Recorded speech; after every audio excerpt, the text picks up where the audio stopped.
இந்த வீடியோவை பார்த்துட்டு இருக்கவங்க எல்லாருக்கும் அஸ்ஸலாமு அலைக்கும் ரஹ்மத்துல்லாஹி தஆலா பரகாத்துஹு. வெல்கம் டு மை சேனல் ஞானத்தின் திறவுகோல். இன்ஷா அல்லாஹ் இந்த பதிவில் நோன்பு வைப்பதன் மூலமாக மறுமையில் கிடைக்கும் பலன்கள் பற்றி பார்க்க போகிறோம். இதுக்கு முன்னாடி வீடியோவில் நோன்பு வைப்பதற்கான நோக்கத்தை பற்றி பார்த்துருந்தோம். நோன்பு வைப்பதின் மூலமாக நமக்கு பயிற்சி இந்த உலகத்தில் கிடைக்குது என்பதை தெரிஞ்சுக்கிட்டோம். ஆனால் மறுமையில் கிடைக்கும் நன்மைகளை பற்றி பார்க்கும்போது வேறு எந்த நல்லறத்திற்கும் கிடைக்காத பரிசுகள் நோன்பிற்கு கிடைக்கும் என்று நோன்பை குறிப்பிட்டு நபிகள் நாயகம் ஸல்லல்லாஹு அலைஹி வஸல்லம் அவர்கள் சொல்லி இருக்காங்க. சுபஹானல்லாஹ். ஒவ்வொரு நன்மையும் அது போன்ற 10 மடங்கு முதல் 700 மடங்குகள் வரை நிகரானது. நோன்பு எனக்குரியது, அதற்கு நானே கூலி வழங்குவேன். நோன்பு நரகத்திலிருந்து காக்கும் கேடயமாகும் என்று உங்கள் இறைவன் கூறுகிறான் என்று நபி ஸல்லல்லாஹு அலைஹி வஸல்லம் அவர்கள் கூறினார்கள். இந்த ஹதீஸை அறிவிப்பவர் அபூ ஹுரைரா ரலியல்லாஹு அன்ஹு அவர்கள். நூல் புகாரி. நோன்பு நமக்கு அதிகமாக பரிசுகளை பெற்று தருகிறது என்பது இந்த ஹதீஸின் மூலம் தெரிந்தது.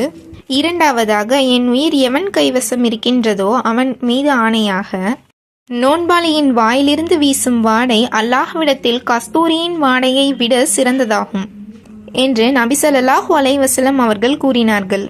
இந்த ஹதீஸை அறிவிப்பவர் அபூ ஹுரைரா ரலியல்லாஹு அன்ஹு அவர்கள். நூல் புகாரி. நோன்பாளிக்கு 2 மகிழ்ச்சிகள் கிடைக்கின்றன. ஒன்று, அவன் நோன்பு திறக்கும் பொழுது மகிழ்ச்சி அடைகிறான். தன் இறைவனை சந்திக்கும் பொழுது அவன் நோன்பின் காரணமாக மகிழ்ச்சி அடைகிறான் என்று நபி ஸல்லல்லாஹு அலைஹி வஸல்லம் அவர்கள் கூறினார்கள்.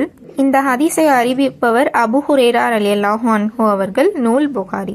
அதாவது மறுமை நாளில் நாம் வைத்த இந்த நோன்பின் மூலமாக அல்லாஹ் தஆலா நம்மை மகிழ்ச்சியுடனாக ஆக்குகிறான் என்று தெரிகிறது.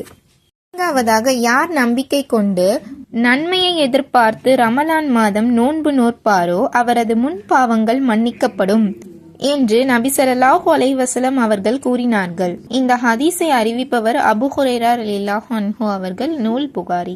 பாவம் செய்யாதவர்களாக இந்த உலகத்தில் யாருமே கிடையாது. அந்த அளவுக்கு மனிதர்களான நம்ம எல்லாருமே பாவம் செய்தவர்களாக தான் இருக்கிறோம். அல்லாஹ் பாதுகாப்பானாக. இவ்வாறு நாம செய்யும் பாவங்கள் நாம வைக்கும் நோன்பின் மூலமாக மன்னிக்கப்படுகிறது என்று சொன்னா அது சாதாரணமானது அல்ல. எனவே நம்ம பாவங்களை போக்கிக் கொள்ள நாம எல்லோரும் நோன்பு வைப்பதில் ஆர்வம் காட்ட வேண்டும் இன்ஷா அல்லாஹ். இந்த பதிவு உங்களுக்கு பயனுள்ளதாக இருந்தால் லைக் பண்ணுங்க, உங்களோட தாட்ஸை கமெண்ட் பண்ணுங்க, உங்களோட ஃப்ரெண்ட்ஸ் அண்ட் ஃபேமிலிக்கு ஷேர் பண்ணுங்க. இன்னும் சப்ஸ்கிரைப் பண்ணாதவங்க சப்ஸ்கிரைப் பண்ணிக்கோங்க.